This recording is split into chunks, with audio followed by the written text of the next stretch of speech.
Bismillahirrahmanirrahim. Alhamdulillahi rabbil alamin.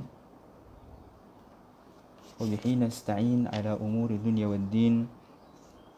Wassalatu wassalamu ala sayyidina Muhammad wa ala alihi wa sahbihi ajma'in. Subhanaka la ilma lana illa ma 'allamtana innaka antal alimul hakim. Rabbi syrah li sadri wa yassir li amri wahlul 'uqdatam min lisani yafqahu qawli. Rabbi yassir wa la tu'assir ya karim. Rabbi tammim bil khair. Allahumma salli ala sayyidina Muhammadin an-nur al-mudhhi bi lisyani bi nurih wa ala alihi fi kulli lamhatin wa nafasin ala damma wasi'ahu ilmullah. Thumma amma ba'd. Assalamualaikum warahmatullahi ta'ala wabarakatuh. Alhamdulillah, syukur kita kehadiran Allah Subhanahu wa ta'ala, dipertemukan oleh Allah Subhanahu wa ta'ala melalui live di Jabatan Mufti Kerajaan Negeri Sembilan, bagi sama-sama kita membincangkan, mendengar hadis-hadis baginda sallallahu alaihi wasallam. Dan syukur kita kehadiran Allah Subhanahu wa ta'ala kerana kita dipertemukan juga oleh Allah Subhanahu wa ta'ala pada bulan yang sangat mulia, iaitu bulan Ramadan, yang mana bulan Ramadan merupakan bulan yang sangat istimewa dan mempunyai kelebihan yang dilipat gandakan oleh Allah Subhanahu wa ta'ala. Sedang pendengar yang terhormati Allah Subhanahu wa ta'ala, jadi insya-Allah sebelum kita pergi beli moreh kat bazar, beli makanan untuk berbuka, kita dengar sedikit hadis-hadis baginda sallallahu alaihi wasallam. Mana yang sompek lah kan, mana yang larik lah. Kok dah tak larik kan, kita berhentilah. InsyaAllah tuan-tuan, jadi sepatutnya live ini diberi pilihan untuk buat live ataupun rakaman. Cuma bila buat rakaman ni yelah, cakap seorang-seorang kan rasa bosan, rasa macam tak ada feel. Jadi saya lebih suka buat live walaupun pada siang Ramadan. InsyaAllah tuan-tuan, semoga kita sama-sama diberi kekuatan oleh Allah Subhanahu wa ta'ala. Saya diberi kekuatan untuk menyampaikan dan tuan-tuan diberi kekuatan untuk mendengar, insya-Allah. Dan terima kasih juga pada saudara ataupun saudari yang telah menghadiahkan stand baru untuk saya. Agak dia marah, asyik jatuh stand ni kan. Dibeli, hadiahkan stand baru. Alhamdulillah, dapat guna stand baru. Moga-moga stand ni tak jatuh lah kan. InsyaAllah tuan-tuan, kita sama-sama menyambung hadis seterusnya di dalam kitab 40 hadis perihal zaman kini. Pada sesi yang lalu tuan-tuan yang dirahmati Allah Subhanahu wa ta'ala, kita dah bincang berkenaan dengan sebuah hadis yang penting, yang mana Nabi SAW mengkhabarkan dalam hadis tersebut keadaan umat Islam yang mana mereka akan mengikuti jejak langkah kaum Yahudi dan Nasrani sejengkal demi sejengkal, sehasta demi sehasta, sehingga kan kalaulah kaum Yahudi dan Nasrani itu masuk ke dalam lubang dhab sekalipun, nescaya mereka akan mengikutinya. Dalam hadis yang lalu, Nabi SAW menggambarkan tentang keadaan umat ini, yang mana mereka akan mengikuti jejak langkah kaum Yahudi dan Nasrani dalam setiap gerak langkah mereka, daripada sekecil-kecil perkara sehinggalah kepada perkara yang sukar sekalipun, umat manusia, umat Islam akan turut mengikuti kaum Yahudi dan Nasrani. Dan apa yang dikhabarkan oleh baginda SAW tersebut dapat kita lihat dengan realiti apa yang berlaku pada hari ini. Kita toleh je kiri dan kanan kita, kita akan dapati apa yang Nabi SAW bagi tahu ni adalah perkara yang benar. Perkara yang memang dah berlaku. Dan tak boleh seorang pun nak menafikan perkara tersebut. Yang mana umat Islam telah mengikuti jejak langkah kaum Yahudi dan Nasrani, sama ada sedar ataupun tidak. Kita telah menjadikan orang Barat, orang Nasrani, begitu juga kaum Yahudi sebagai ikon, sebagai idol dalam kehidupan kita. Kita menganggap bahawa orang Barat itu adalah sumber ataupun lambang kepada kemajuan, yang akhirnya kita nak jadi macam mereka. Kita buat rumah macam mereka, kita nak pakai kereta macam mereka. kita nak makan macam mereka, hatta apa yang mereka buat sekalipun kita nak tiru. Walaupun kadang-kala apa yang mereka buat itu bercanggah dengan Islam, tetapi kita tetap ingin mengikuti mereka, kononnya untuk mengikuti trend. Moga-moga Allah Subhanahu Wa Taala melindungi kita semua, insya-Allah. Baik tuan-tuan, kita akan masuk kepada hadis yang ke-6 pada halaman ke-89. Tuan-tuan yang ada buku boleh buka buku 40 hadis perihal zaman kini. Pada halaman ke-89, hadis daripada Abdullah ibn Umar radhiyallahu taala anhuma. Bismillahirrahmanirrahim. Qala al-muallif wa nafa'ana bihi wa bi'ulumihi fid darain amin. Wa bi qala an ibn Umar radhiyallahu anhuma qala qala Rasulullah sallallahu alaihi wasallam la taghshayanna ummati fitanun yamutu fiha qalbur rajuli kama yamutu badanuhu. Rawahu Nu'aim bin Hammad fil Fitan. Maksudnya daripada Sayyidina Ibnu Umar radhiyallahu anhuma berkata bahawasanya Rasulullah sallallahu alaihi wasallam bersabda, umatku pasti akan ditimpa dengan fitnah sehingga hati seseorang itu akan mati seperti mana jasadnya akan mati. Diriwayatkan oleh Nu'aim bin Hammad di dalam kitab Al-Fitan.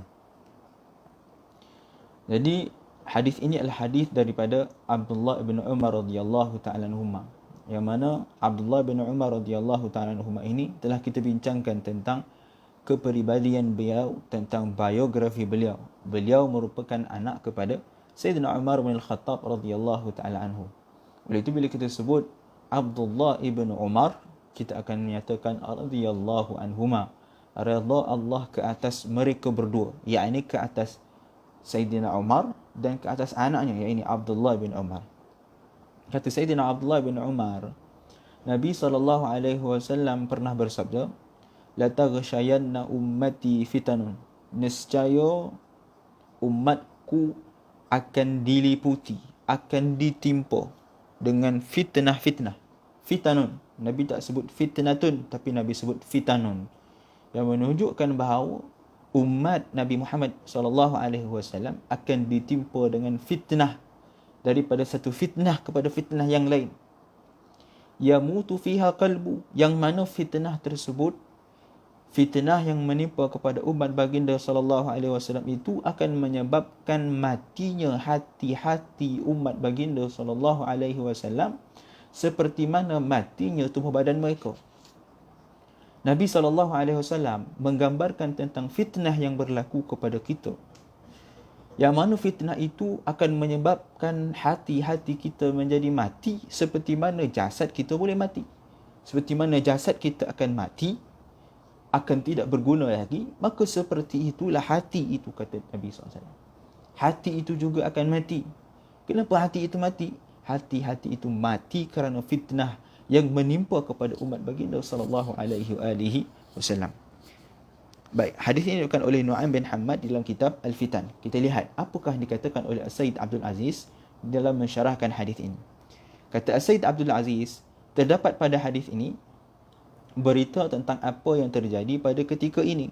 Jadi dalam hadis ini menggambarkan apa yang berlaku pada masa sekarang, apa yang berlaku di sekeliling kita, iaitu apa? Matinya hati daripada mengikut jalan hidayah dan petunjuk, walaupun mendengar ayat-ayat Al-Quran dan hadis-hadis Nabawi, hadis-hadis Nabi SAW. Dia kata Sayyid Abdul Aziz bin Siddiq Al-Ghumari, kenapa hati-hati ini mati? Hati-hati ini mati adalah kerana digambarkan bahawa mereka tidak mampu lagi untuk mendapat hidayah walaupun mereka mendengar ayat-ayat Allah Subhanahu Wa Taala. Walaupun dibacakan kepada mereka tentang ayat-ayat Allah Subhanahu Wa Taala, diperdengarkan kepada mereka tentang hadis-hadis baginda sallallahu alaihi wasallam, tetapi mereka tidak mampu untuk menerima, untuk mendapat hidayah tersebut. Kenapa? Kerana hatinya telah mati, sehingga ia tidak mampu untuk digunakan lagi, tidak mampu untuk diambil manfaat, seperti mana jasad yang mati yang tak boleh diambil manfaat. Tubuh badan manusia bila dah mati, kita tak boleh nak buat apa dah, kita akan tanam. Maka kata Nabi SAW, seperti itulah hati manusia yang mati. Matinya hati itu sehingga ia tidak berguna lagi, tak boleh nak ambil manfaat dah. Sebab tu Nabi SAW sebut apa? Hati itu adalah merupakan sumber asas yang menentukan sama ada baik ataupun buruk jasad seorang itu. Kata Nabi SAW, ala inna likulli jasadin mudah. Kata Nabi SAW, sesungguhnya dalam setiap jasad manusia itu ada sekutu daging. Idza salaha jasadu kulluh. Yang mana kalau daging tersebut baik, maka baiklah tubuh badan manusia itu, jasad manusia itu. Tapi wa idza fasadat, kalau hati itu buruk, daging itu jahat, rosak, fasad jasadu kulluh, maka jasad manusia itu semuanya akan rosak. Ala wahyal qalb, daging tersebut adalah hati, kata Nabi SAW. Nabi SAW menggambarkan bagaimana hati itu memain peranan yang amat penting dalam tubuh manusia. Sehingga kan kalaulah hati itu baik, maka jasad itu juga akan baik. Tetapi kalau hati itu kotor, hati itu buruk, maka buruklah jasad dia. Maksud dia apa? Hati itu akan mengawal gerak-geri manusia. Ada orang dia kata, Ustaz, saya walaupun tak pakai tudung, tapi hati saya baik, Ustaz. Saya tak pernah caci maki orang, tak pernah ngumpat orang, Ustaz. Saya tak pakai tudung je, Ustaz. Baik tak saya, Ustaz? Kita kata apa? Nabi SAW menggambarkan orang yang baik itu apa? Orang yang baik itu, hati yang baik itu, orang yang jasad dia baik adalah hati dia baik. Macam mana kita nak tahu hati orang tu baik ke tak baik? Kita tak boleh nak tilik hati orang. Kita tak boleh nak minta, nak bola hati orang. Kita nak tengok orang tu baik ke tidak. Macam mana kita nak tahu hati orang tu baik? Kita tengok daripada zahir dia. Sebab tu kaedah menyatakan nahnu nahkumu bil-zawahir wallahu yatawalla bis-sarair. Kita menghukum daripada sudut zahir. Siapa yang menghukum sudut batin? Allah Subhanahu wa taala. Ikhlas, riya, ujub itu hak Allah Subhanahu wa taala. Tak boleh kita tengok orang buat satu amalan kita kata riak lah dia ni. Kita tengok orang sembahyang tarawih, orang sembahyang 8 rakaat dia tambah sampai 20. Kita kata joboy orang ni kan. Orang buat 8 pun buat sampai 20. Nak menunjuk-nunjuk lah tu kita kata dengan dia. Itu pun nama dia, kita menghukum pada sudut batin. Kita tak berhak untuk menghukum sudut batin. Sebab apa? Kita tak tahu apa niat hati dia. Mungkin dalam hati dia ikhlas. Begitu juga orang bersedekah. Walaupun dia buat live, walaupun dia pamerkan dekat satu dunia yang dia bersedekah, tapi kita tak boleh nak menentukan, nak menghukum sama ada dia ikhlas ataupun tidak. Sebab apa? Dia adalah perihal batin, perihal dalam diri manusia. Tetapi kata Nabi SAW, kita boleh tahu sama ada orang itu baik, sama ada hati dia baik ataupun tidak melalui jasad dia. Kalau jasad dia baik, kalau dia sembahyang, kalau dia menutup aurat, insya-Allah hati dia baik. Walaupun belum jadi penentu dah. Berapa ramai orang yang pakai tudung, orang yang menutup aurat tapi mulut dia lagi lancang daripada orang tak menutup aurat. Tetapi sekurang-kurangnya itu menunjukkan tanda yang Nabi sebut. Tanda baiknya hati dia. Tanda eloknya hati dia. Kerana dengan eloknya hati tersebut, dia melaksanakan titah perintah Allah untuk menutup aurat. Dengan baiknya hati itu, dia melaksanakan salat misalnya. Ada orang kata, Ustaz, saya bersedekah banyak dah, cuma saya solat lah Ustaz, kurang sikit Ustaz. Kita kata apa? Kalaulah betul-betul baik hati tersebut, tanda baik hati tersebut, nescaya sembahyang akan dapat dijaga. Itulah tanda baiknya hati yang digambarkan oleh baginda SAW. Jadi macam mana kita nak tahu seorang itu hati dia baik ataupun tidak? Kita tengok tingkah laku dia. Kalau dah hari-hari kojo yang mencarut, memaki hamun orang, menghina orang, mengumpat orang, asal jumpa orang dia cerita pasal orang lain. Orang ni bahaya tuan-tuan. Kalau ada orang yang datang kepada kita bawa cerita orang lain, tuan-tuan kena hati-hati. Sebab apa? Berkemungkinan bila dia pergi kat tempat orang lain pula, dia jumpa orang lain akan cerita yang buruk pasal kita pula. Sebab tu kalau boleh jangan dokek-dokek dengan orang gemar mengumpat ni. Sebab tak ada jaminan dia tak akan mengumpat kat kita pula. Silap-silap dia pergi kat orang lain, dia jajar benda lain. Tu okey lagi. Kod dia pusing benda lain, dia kata kita pula yang kata, sedangkan dia datang kat kita ni bercerita ni. Kan? Dia kata, kau nak tahu tak, tipah tu anak dah kahwin 2. Dia cerita kat kita kan. Dia yang cerita ni. Tiba-tiba dia pergi kat orang lain, dia kata kita yang cerita kat dia. Kita yang mengumpat anak si tipah. Maka ini yang kita risau. Ini yang bahaya. Jadi kena jauhkan orang-orang macam ni. Jangan dokek-dokek dengan orang yang suka memaki hamun, suka mengumpat, suka mencelup. Jadi kalaulah orang itu betul-betul hati dia baik, maka lisan dia juga akan baik. Kalau betul-betul hati dia suci, maka dia juga akan terjaga daripada perkara maksiat kepada Allah Subhanahu wa taala. Itulah tanda sucinya hati. Jadi tuan-tuan yang dirahmati Allah Subhanahu wa taala. Kita tengok lagi kata Sayyid Abdul Aziz. Ini adalah kenapa seseorang itu hatinya mati sehingga tidak lagi mampu untuk mendapat hidayah walaupun dibacakan kepadanya Al-Quran, walaupun dibacakan kepadanya hadis. Kenapa? Kerana karat yang telah menutupi hati disebabkan banyaknya berbuat perkara keji serta melanggar syariat Allah SWT. Macam mana hati itu boleh mati? Sebab melanggar syariat Allah SWT. Meninggalkan perintah Allah SWT. Dosa-dosa tersebut akhirnya menyebabkan hati itu mati. Dan bila hati itu mati, sukar untuk menerima hidayah. Sukar untuk kita mendengar ayat-ayat Allah Subhanahu wa taala. Sebab tu bila seorang dia dengar bacaan Al-Quran, dia rasa tak suka. Dia dengar ceramah agama, dia rasa tak naklah dengar, nak dengar benda lain lah. Dia lebih suka dengar benda lain daripada ceramah agama. Dia lebih suka dengar lagu daripada mendengar Al-Quran. Maka ketahuilah sebenarnya dia sedang sakit. Ini bukan penyakit zahir. Kalau penyakit zahir, kita boleh pergi jumpa doktor. Doktor bagi ubat, insya-Allah. Kalau COVID pun kita kena kuarantin, insya-Allah ada ubat. Dan kalau panjang umur, insya-Allah kita boleh sihat. Kalau bukan golongan yang berisiko. Tapi penyakit hati ni susah nak dikesan. Kadang-kadang kita tak sedar yang hati kita bermasalah. Kita rasa diri kita macam elok je, macam baik je. Sedangkan pada hakikatnya hati kita berpenyakit. Jadi macam mana kita nak tahu hati kita berpenyakit? Allah Subhanahu wa taala memberi tanda kepada kita. Macam mana kita nak tahu hati kita sedang masalah ataupun tidak? Allah kata apa? Innamal mu'minuna allazina idza dzukirallahu wajilat qulubuhum. Orang mukmin, tanda orang itu beriman apa dia? Bila dia diingatkan tentang Allah Subhanahu wa taala. Dia diberikan tazkirah, peringatan tentang keagungan baginda sallallahu alaihi wasallam, kemuliaan baginda sallallahu alaihi wasallam, tentang keagungan zat Allah Subhanahu wa taala. Wajilat qulubuhum, hati dia akan bergetar. Hati dia akan takut. Hati dia akan gerun dengan keagungan zat Allah Subhanahu wa taala. Hatinya bila diperdengarkan tentang hadis-hadis baginda sallallahu alaihi wasallam akan semakin cinta kepada baginda sallallahu alaihi wasallam.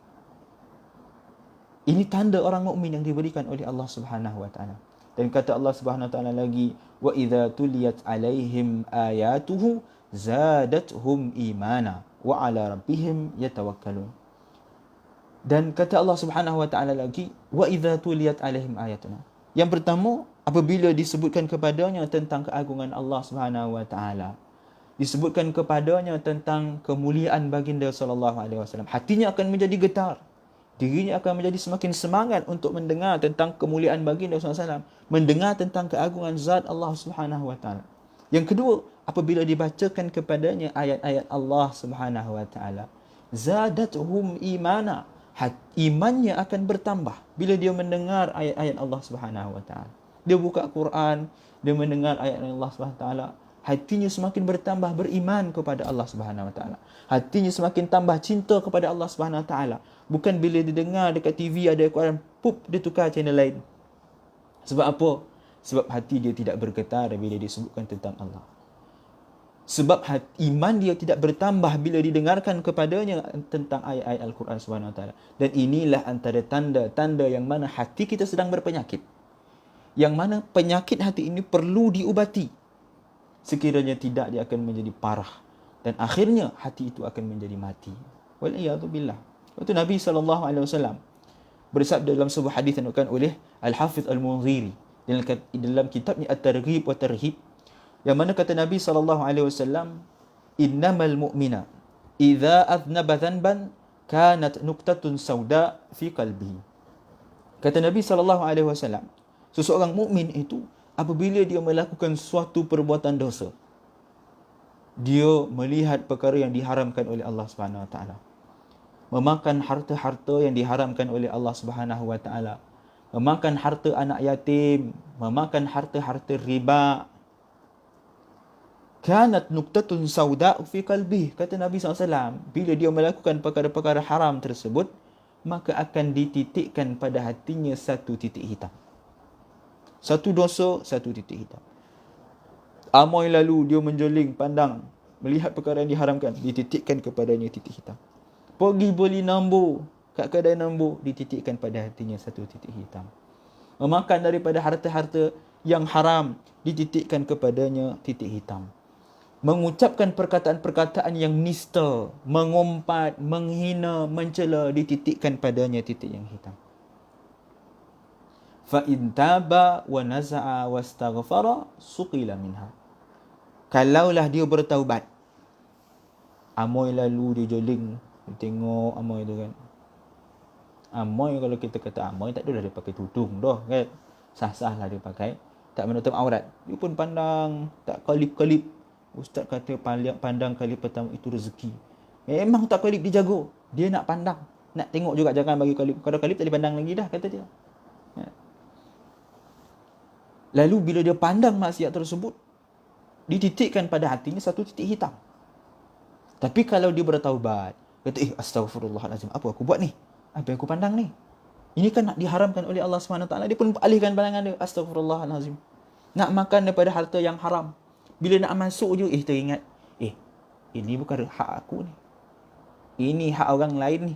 Zakat belum bayar lagi. Dia berhenti keluarkan makanan. Semalam saya jumpa dengan seorang lelaki yang kaya lah, kerja di jabatan kerajaan berpangkat tinggi. Kerja di luar negara. Wakil kerajaan. Dia datang dekat saya, Ustaz, saya nak tanya Ustaz tentang satu soalan berkenaan dengan zakat. Ustaz, saya duit KWSP saya baru keluar Ustaz tahun lepas. Tapi saya tak usik lagi Ustaz duit tu. Duit tu dah bank in dah dalam bank saya. Tapi saya tak usik lagi Ustaz. Sebab duit saya yang sekarang ada pun tak habis Ustaz. Kaya tak kaya kan. Duit yang ada pun tak habis-habis lagi. KWSP tu tak berusik. Tu Ustaz, perlu tak saya bayar zakat ni Ustaz? Macam mana saya nak bayar zakat? Bila saya kena bayar zakat? Dah kena bayar sekarang ke? Ataupun daripada dulu lagi, tahun lepas bila dapat tu saya kena bayar? Ini tanda orang beriman. Dia risau. Bila mana dia tak keluarkan zakat, dia akan memakan hak orang lain. Sebab apa? Dalam setiap harta kita itu ada hak orang lain. Sebab itu kita kena keluarkan zakat.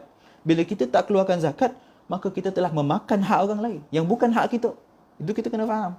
Islam mendidik kita supaya setiap harta yang kita perolehi itu kita kena ingat bukan semua untuk kita. Bila duit itu sampai kepada nisab, sampai kepada haul, kena keluarkan. Bukan kita punya. Hak orang lain. Kena beri. Jadi lelaki ni, pakcik ni, dia kata, Ustaz, macam mana nak kena buat ni Ustaz? Nak kena keluarkan sekarang ke ataupun keluarkan ikut tahun lepas? Sebab tahun lepas dah dapat dah. Cuma saya tak berusik. Jawapannya apa? Kena keluarkan daripada tahun lepas.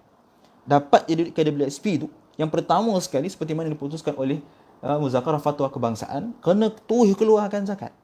Jangan ditangguh-tangguh. Sebab apa? Kadang-kadang orang dapat KWSP ni, keluar tahu habis. Bayar rumah, bayar kereta lah, buat rumah baru lah, habis. Tak sampai nak keluarkan zakat. Sedangkan dalam duit KWSP itu ada hak orang lain yang perlu ditunaikan. Jadi bila kita dapat duit KWSP, perkara pertama yang kita kena buat adalah keluarkan yang bukan hak kita. Keluarkan sedekah. Keluarkan zakat yang wajib bagi kita. Kerana itu bukan hak kita. Tapi kalau kita makan, maka kita berdosa nama dia. Contoh macam tadi kita katakan, dia nak makan daripada harta yang haram. Nak makan tengok, dia zakat belum bayaran. Lalu dia beristighfar, memohon ampun kepada Allah Subhanahu Wa Taala. Maka suqila minha, kata Nabi SAW. Allah akan menyucikan hatinya daripada titik-titik hitam tadi. Titik hitam memandang maksiat, titik hitam memakan harta-harta yang haram, titik hitam mencela, mengumpat. Bila dia bertaubat, tengah membawang dengan kawan dia, kan dia cerita pasal anak orang lain, dia cerita pasal bini orang lain, mengumpat tentang orang lain, cerita kebukaan orang lain. Tiba-tiba dia astagfirullahalazim, bulan Ramadan ni kan. Apa lah bulan Ramadan kau ajak dia mengumpat? Ayolah kau ni, dia kata. Bulan Ramadan ajak dia mengumpat. Walaupun sebenarnya bukan Ramadan pun tak boleh mengumpat. Cuma kita bulan Ramadan ni Allah Subhanahu Wa Taala mendidik kita, mengajar kita, mentarbiah kita supaya kita meninggalkan segala sikap-sikap buruk kita yang lalu. Jadi bila kata kau ni pula ajak dia mengumpat, dia tak nak mengumpat, kau ajak dan Kata astagfirullah, dia pun bertaubat, memohon ampun kepada Allah Subhanahu Wa Taala. Mengumpat ni tuan-tuan, dia bukan orang yang bercakap je bersalah. Orang yang dengar umpatan pun dikira berdosa. Jangan ingat ustaz, saya tak join dia ustaz, tapi saya curi dengar je lah ustaz dia cerita. Macam best pula dia cerita, saya dengar je. Saya tak join ustaz. Dengar itu pun dianggap berdosa, dianggap bersubhat dalam mengumpat, mencerita buruk hal orang.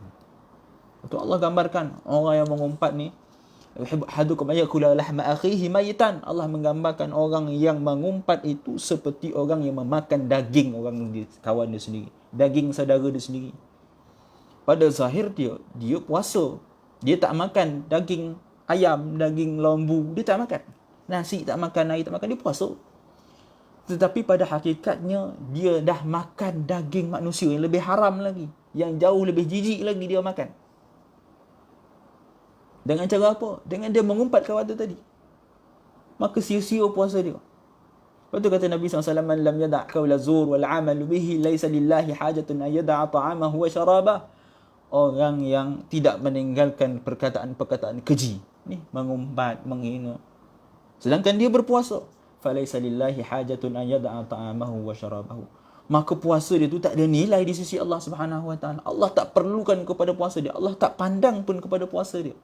Puasa dia menjadi sia-sia. Lepas tu Nabi SAW sering sebut, hadis yang sering kita dengar, Nabi SAW sebut, kam min sa'imin laysa min hadhihi illa ju'i wal atash.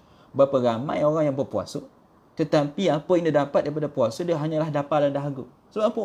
Time puasa mengumpat, menghina orang, mencaci maki orang lain. Nampak orang tu macam bulat sikit, dia panggil panda. Panda, dia panggil kawan.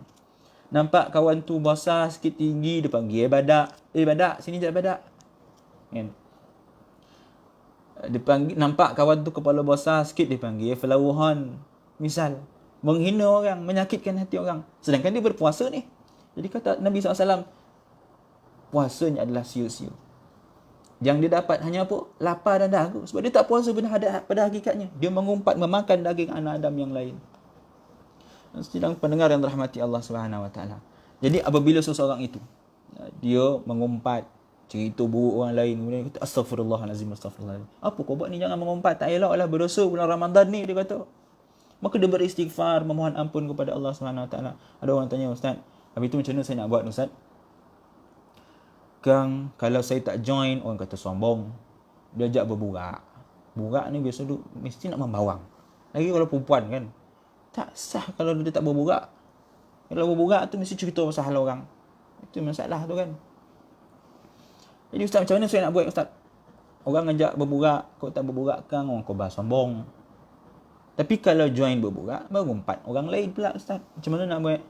Maka yang pertama, kita kena nasihatkan kawan kita tu. Bagi tahu dengan dia, kau ni tak baik lah cerita pasal orang. Kadang-kadang orang kata, ustaz, bukan tak nak cakap ustaz kan, orang kata kita ni bajet baik pula ustaz kan. Tu yang masalah kan.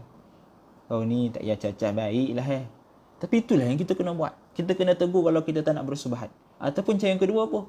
Kita tukar topik lain. Lebih mudah lah kan. Kita tukar topik lain. Kita topik lain tak best lah cerita ni. Tak mana cerita seorang ni tu kan.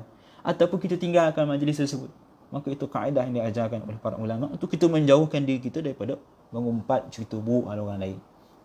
Mengumpat tapi dah terlanjur ustaz, dah terlangsung mengumpat cerita buruk seorang ustaz. Apa nak buat ustaz? Istighfar. Memohon ampun kepada Allah SWT. Mohon maaf kepada orang yang diumpat. Jadi bila mana dia mohon ampun kepada orang yang memohon ampun kepada Allah, istighfar, mohon maaf kepada manusia. Sebab tu dosa kepada manusia kena minta maaf dengan manusia.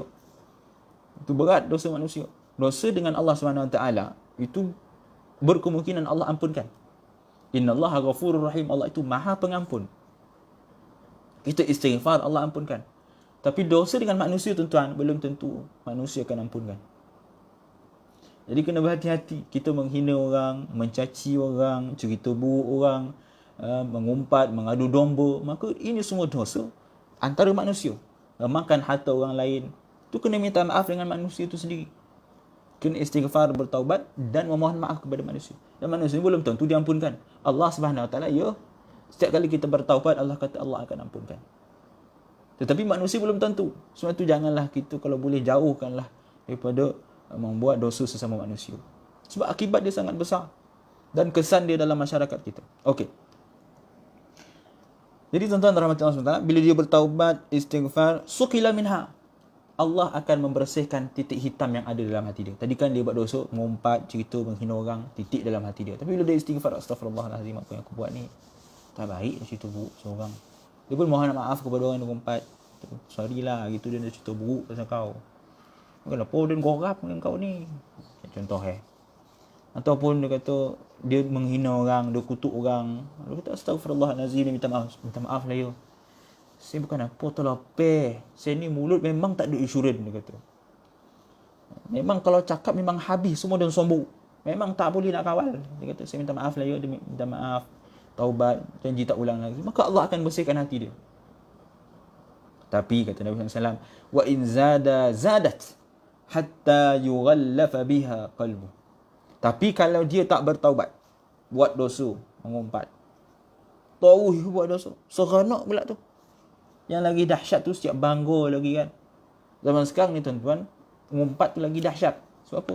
Zaman dulu kita mengumpat, orang-orang dekat-dekat rumah kita ya. Ni jam ni tuan-tuan, kita boleh mengumpat dalam Facebook, dalam YouTube, dalam live pun kita boleh mengumpat. Kan saya cerita dengan tuan-tuan dalam live ni, kita mengumpat orang lain, kita cerita buruk orang lain. Maka kesan lebih ramai. Kalau 1,000 orang tengok, 1,000 yang berpakat untuk melakukan dosa mengumpat. Sedangkan puasa ni. Kan? Jadi bila mengumpat, terus mengumpat. Menghinanya terus menghina. Seorang dihina, seorang dipanggil panda, seorang dipanggil flower horn, seorang yang badan gemuk sikit dipanggil gajah, yang kurus dipanggil lidi. Habis semua dia gelaran ni. Habis semua dihina orang. Kan? Makan pula harta-harta yang haram. Harta yang haram ni tuan-tuan, kalau kita makan sekali, kita akan seronok.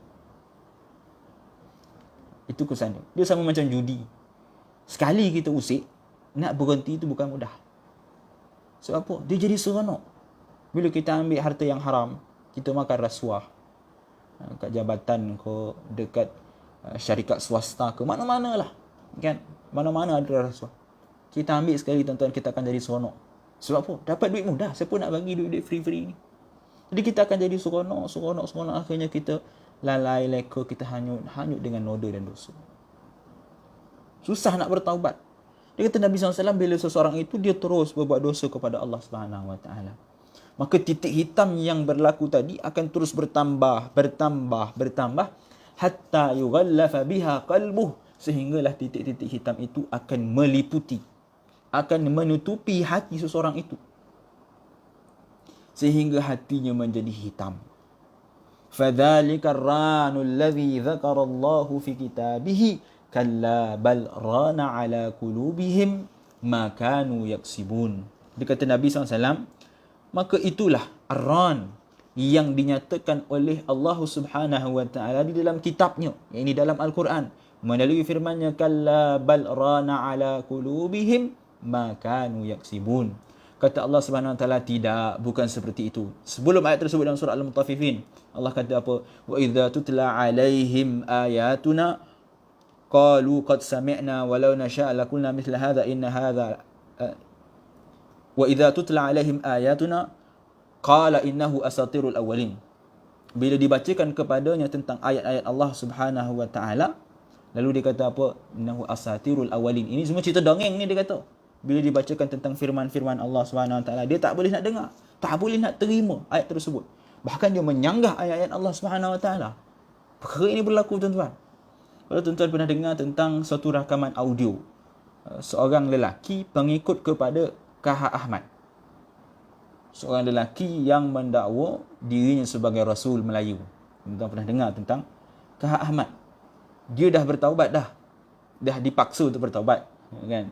Dia dah mengisytiharkan dirinya bertaubat kepada Allah Subhanahu wa taala, kembali kepada ajaran Islam yang sebenar. Tapi hakikatnya dia terus melaksanakan ajaran sesat dia. Mendakwa dirinya sebagai Rasul, dan pengikutnya masih ada sehingga hari ini. Kalau tuan pernah dengar satu rakaman audio tersebut, bagaimana seorang lelaki pengikut kepada K.H. Ahmad ini dibacakan kepadanya tentang firman Allah Subhanahu wa taala, bagi tahu kepada dia nabi yang terakhir, rasul yang terakhir itu adalah Nabi Muhammad SAW. Dia tak nak terima. Sebab apa? Ar-ran, kata Allah Subhanahu wa taala, kerana hatinya telah diliputi, telah diselaputi dengan dosa-dosa, dengan kesalahan yang dilakukan kepada Allah Subhanahu wa taala. kalla bal rana ala qulubihim. Kata Allah Subhanahu wa taala, mereka tidak mampu untuk menerima ayat-ayat Allah Subhanahu wa taala itu. Kenapa? Kerana hati mereka telah mati. Hati mereka telah diselabuti dengan dosa-dosa yang dilakukan dalam kehidupannya. Makanu yaksibun, apa yang dia lakukan dalam kehidupan dia. Jadi tuan-tuan yang dirahmati Allah sidang pendengar, kita kena perhatikan supaya hati kita tidak menjadi hitam, tidak menjadi kotor seperti mana yang disebutkan oleh Nabi dalam hadis ini. Macam mana kita nak menjaga hati kita supaya tidak menjadi hitam dan kotor? Kena sentiasa bertaubat. Ya, kita tak akan dapat lari daripada melakukan kesilapan. Nabi sebut qulu bani Adam khata'. Setiap anak Adam itu akan terus melakukan perkara dosa. Khata'. Nabi tak sebut khata'. Nabi tak kata buat kesalahan. Tapi Nabi kata akan sering mengulang buat kesalahan. Tapi apa yang kita kena buat? Nabi sebut wa khairul khata'ina tawwabun, dan sebaik-baik orang yang melakukan dosa tersebut, orang yang melakukan kesalahan tersebut adalah mereka yang bertaubat kepada Allah. Jadi bertaubat. Walaupun 1000 kali kita dah mengulang dosa yang sama, tak apa. Bertaubat kepada Allah Subhanahu wa taala, mohon kepada Allah Subhanahu wa taala, mengadu kepada Allah Subhanahu wa taala, kata kepada Allah, ya Allah, aku ni hamba yang lemah ya Allah. Sukar untuk aku melakukan dosa ni, aku dah buat dulu, aku dah bertaubat tapi aku buat lagi ya Allah. Ampunkan aku ya Allah. Kau berilah aku kekuatan untuk meninggalkan dosa tersebut ya Allah. Doa kita minta kepada Allah Subhanahu wa taala untuk beri kita kekuatan meninggalkan dosa-dosa yang telah kita lakukan. Kita kena bertaubat, kena sering istighfar. Okey. Ingatkan habiskan 2 hadis hari ni tuan-tuan, tapi banyaklah cerabih hari ni kan. Okey tuan-tuan, kita pergi sedikit laju. Sehingga kan anda akan dapat melihat lelaki yang sangat tua dan lanjut usia. Tuan-tuan kalau ada buku boleh tengok dalam buku baris ke-6. Baris ke-6 ataupun baris 8 daripada bawah. Okey. Sehingga kan anda akan dapat melihat lelaki yang sangat tua dan lanjut usia dengan pemuda yang beli yang mentah, berkongsi lagak gaya serta tingkah laku yang sama dalam meninggalkan agama serta tidak mampu membezakan di antara perkara yang hak dan yang batil. Kata Sayyid Abdul Aziz bin Siddiq Al-Ghumari, bila mana hati anak Adam itu menjadi hitam sehingga mati hati anak Adam itu, oleh itu kita dapat melihat bagaimana lagak gaya manusia. Orang yang tua dan muda tak ada beza. Orang yang tua dah, umur dah 60 tahun dah, kita kata dah season dah, memang kubur panggil mari-mari lagi dah kan? Memang kubur dah panggil-panggil dah. Tapi lagak gaya dia macam orang muda, terus melakukan dosa dan maksiat kepada Allah, tak nak mengunjukkan diri ke masjid, muka tak pernah nampak ke masjid, sembahyang Jumaat apatah lagi. Bahkan lebih tahu, torih melakukan dosa maksiat noda kepada Allah SWT. Dah tua bangka tapi main nombor. Itu yang masalah tu kan? Umur dah 70 tahun, patutnya dah bertaubat dah. Dah tak lama dah Allah nak panggil dah. Bukanlah makna orang muda ni umur dia panjang. Tak. Orang muda pun belum tentu umur dia sampai 70 tahun. Tapi orang yang dah 70 tahun, 60 tahun ni, orang kata waktu yang hampir kepada kematian. Sepatutnya dah taubat dah. Nabi sebut orang yang umur 40 tahun sepatutnya dah sedar dah. 40 tahun. Ini kan kalau dah 60 tahun, 70 tahun, sepatutnya dah kembali kepada Allah dah. Tinggalkan dosa-dosa. Tapi bila mana dosa yang dilakukan itu daripada muda dah main nombor, sehingga dah tua bangka, masih tak mampu untuk meninggalkan dia. Itulah yang Nabi sebut sebagai hati dah mati. Hati dah tak boleh nak berfungsi dengan baik. Hati itu dah tak berfungsi sebagai satu hati yang mengawal tubuh badan. Sebab apa? Dosa yang dilakukan daripada dulu, tidak bertaubat kepada Allah Subhanahu wa taala. Akhirnya dia berkongsi lagak gaya yang sama dengan orang yang muda. Macam orang muda-muda. Patutnya orang tua ni banyakkan diri pergi ke masjid. Bukan orang tua lah, patutnya orang muda pun. Tapi orang tua tu lebih utama. Tapi dia muda duk pergi enjoy konvoi naik motor macam orang muda kan? Sedangkan dia sepatutnya dahlah zaman dulu dah menghabiskan kehidupan dia dengan perkara yang sia-sia. Ni sepatutnya masa yang tinggal sisa ni perbanyakkanlah ibadah ketaatan kepada Allah SWT. Tapi dia pun sama macam orang muda, perasan jiwa muda kan? Nabi Pak tu kan kadang-kadang ada orang yang umur 60 tahun, 70 tahun tapi heboh nak kahwin lagi. Tu dah lah tu, umur dah 70 tahun, 50 tahun banyakkanlah berzikir. Ini nak kahwin lagi lah, nak kahwin 3 ompek, umur dah 60 tahun, 70 tahun. Dan sepatutnya usia tu dihabiskan kepada ketaatan kepada Allah SWT. Baik. Dan kata Sayyidina Muslim lagi, bila orang itu dia tak mampu, bila hati dia dah jadi mati, akhirnya dia tak mampu dah nak bezakan yang mana baik, mana buruk. Ustaz Khairul Anwar sayu mendengar ceramah. Kan bulan Ramadan ni dia feel dia lain sikit kan. Bulan-bulan Ramadan ni walaupun tokat dah koring sebenarnya kan. Tak apalah. Okey. Jadi tak mampu lagi nak membezakan. Bila hati itu dah mati, dia dah tak boleh dah nak beza mana yang baik, mana yang buruk. Rumah sebelah surau, rumah sebelah masjid, tapi batang hidung pun tak pernah nampak. Yang lebih parah lagi, rumah sebelah masjid, tapi bila azan, dia pergi lawan ke arah masjid, pergi main nombor, pergi berjudi. Waliyadzubillah. Umur dah tua bangko, tuan-tuan. Ni benda ni bukan cerita dongeng, tuan-tuan. Bukan cerita palsu, bukan cerita reka-reka. Tapi realiti yang berlaku dalam masyarakat kita. Dan itulah yang dikhabarkan oleh baginda sallallahu alaihi wasallam. Semua itu tidak akan terjadi melainkan kerana mati dan musnahnya hati sanubari, seperti mati dan musnahnya jasad sehingga tidak dapat untuk diambil manfaat lagi. Kata Sayyidina Aziz, hati itu dah mati. Dia dah tak berfungsi sebagai hati yang mengawal tubuh badan. Hati dia dah tak berguna dah. Dia dah tak mampu lagi nak membezakan yang mana perkara yang baik, mana perkara yang buruk. Itu tuan-tuan, sebelum hati itu mati, time hati itu sakit, kena ubati dia. Kalau macam mana tubuh badan kita kencing manis, kita kena makan ubat. Kadang-kadang setiap hari kena makan ubat. Bila kencing manis umur dah lanjut, kencing manis ada, darah tinggi ada, setiap hari kena makan ubat. Maka seperti itu juga hati. Hati juga kita kena ubati pada setiap hari, kerana hati itu juga akan sakit pada setiap hari dengan dosa dan noda yang kita lakukan. Jadi kita kena bertaubat kepada Allah Subhanahu Wa Taala, istighfar, memohon ampun kepada Allah, ubati hati kita supaya apa? Supaya penyakit yang menyinggap di hati itu tidak membawa hati itu menjadi mati. Macam tubuh badan kita. Kalau kita tak ubat, tak pergi klinik, tak apa. Nak mati, matilah, dia kata. Saya ni dah tua dah, malas nak pergi klinik. Tak nak ambil ubat, tak nak ubati penyakit yang sedia ada. Maka akhirnya jasad itu akan meninggal dunia. Maka seperti itu hati.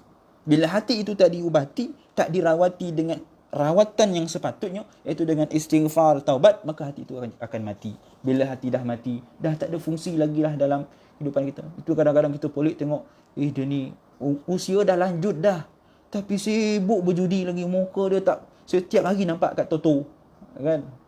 Umur dah 60 tahun, 50 tahun, tapi muka dia setiap hari. Yang lagi dahsyat tu tuan-tuan, siap bangga cerita dengan orang lain tu. Dan Alhamdulillah semalam dapatlah loteri, dapat beli kancil ni, contoh kan, dapat beli motor, dapat beli rumah, duit loteri, siap bangga cerita dengan orang lain lagi. La haula wala quwwata illa billah.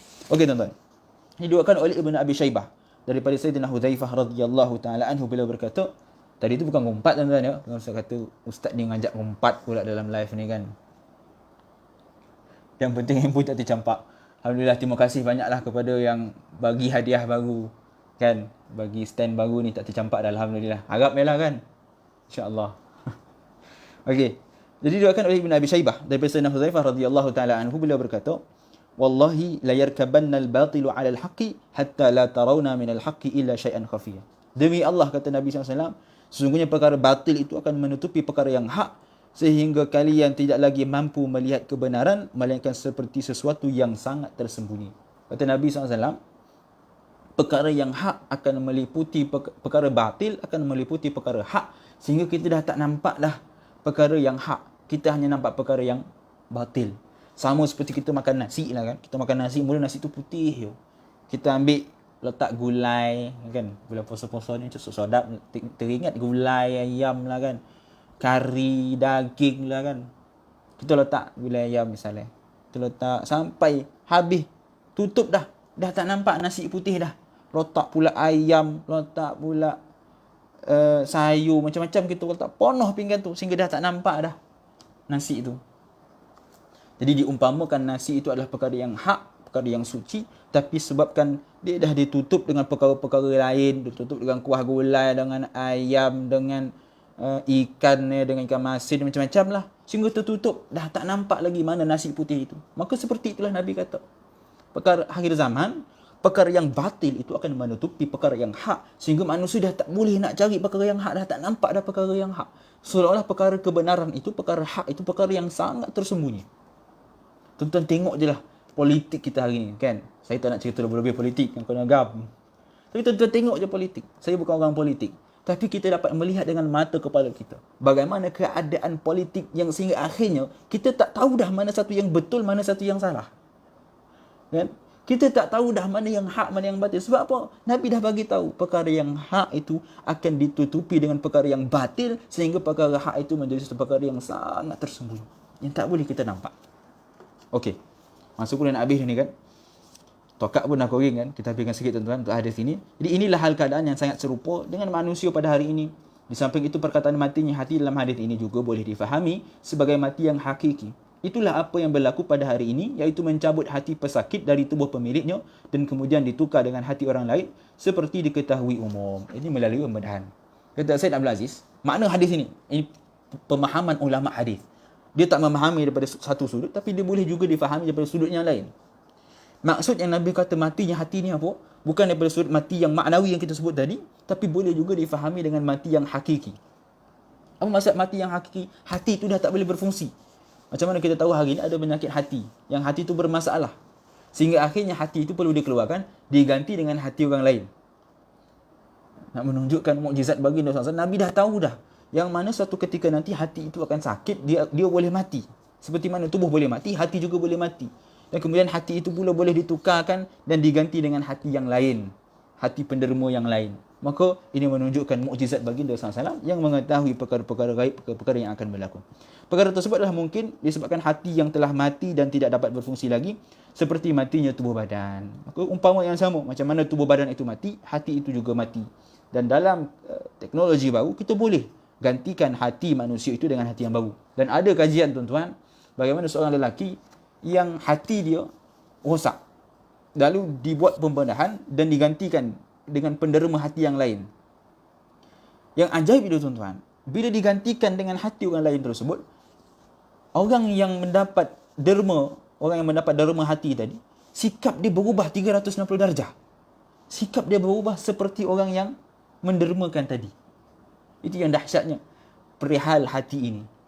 Jadi perkara tersebut menurut Said Abdul Aziz dah dikhabarkan oleh baginda sallallahu alaihi wasallam. Ini menunjukkan mukjizat Nabi kita dalam memberitahu keadaan yang akan berlaku pada zaman ini. Penjelasan bagi peristiwa tersebut adalah dengan munculnya peristiwa itu. Jadi macam mana kita nak tahu syarah hadis kita dah sebut pada awal-awal pengajian? Macam mana kita nak mensyarahkan hadis-hadis tentang perkara-perkara gaib, tentang peristiwa-peristiwa akhir zaman? Syarahan kepada hadis itu adalah dengan berlakunya peristiwa itu. Kita takkan tahu, kita tak boleh nak faham hadis-hadis yang Nabi bagi tahu. Mungkin kita boleh faham daripada sudut zahir. Dan kadang-kadang pemahaman itu salah. Sebab apa? Sebab perkara itu belum berlaku. Tapi bila dah berlaku, baru kita faham. Oh, ini yang Nabi bagi tahu. Zaman dulu ketika ulama hadis mensyarahkan hadis ni, mereka tak nampak daripada sudut ini. Sebab apa? Zaman tersebut belum ada pembedahan hati.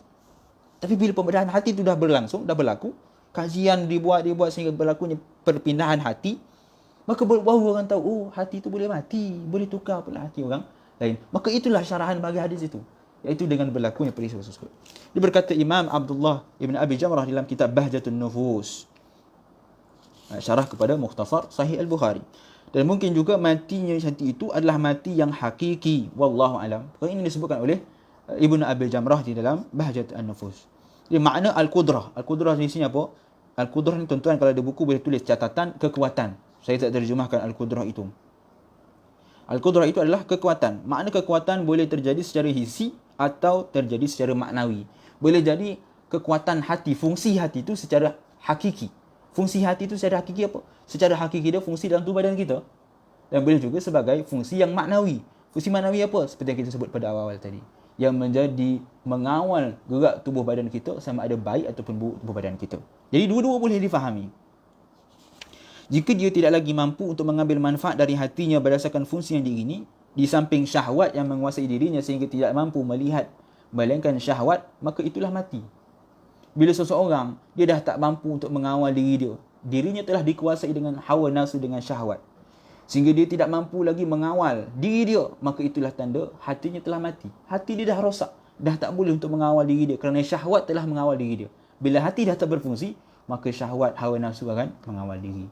Sehingga akhir kalam beliau, lihatlah apa yang disebutkan oleh beliau, kerana apa yang dinyatakan itu sangat bermanfaat. Jadi kata Sayyid Abdul Aziz bin Siddiq Al-Ghumari, bolehlah lihat kepada di dalam kitab Bahjatun Nufus bagaimana Syekh Ibn Abi Jamrah beliau mensyarahkan hadis ini dengan syarahan yang cukup terperinci, yang cukup hebat, bagaimana Ibnu Abi Jamrah dapat menghuraikan hadis itu.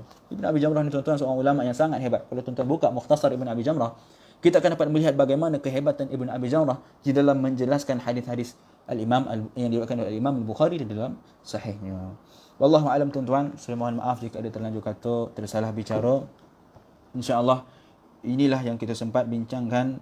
Selamat berbuka puasa, selamat pergi membeli juadah berbuka puasa. InsyaAllah tuan-tuan, kita akan jumpa lagi pada sesi akan datang. Jika diberi izin oleh Allah Subhanahu Wa Taala, saya mohon maaf jika ada terkasar bahasa dan terlanjur bicara. Yang baik itu datang daripada Allah Subhanahu Wa Taala. Kurang dan lemah itu datang daripada diri saya sendiri. Hakikatnya keduanya datang daripada Allah Subhanahu Wa Taala. Wal afu minkum. Assalamualaikum warahmatullahi taala wabarakatuh.